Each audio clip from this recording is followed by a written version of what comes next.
ఈ చిన్నారి కౌశిక్ వర్మకు హృదయపూర్వక జన్మదిన శుభాకాంక్షలు.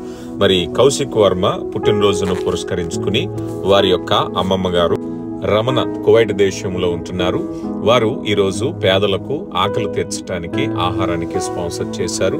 కౌశిక్ వర్మను దేవుడు బహు ఆశీర్వాదాలతో నింపునుగాక.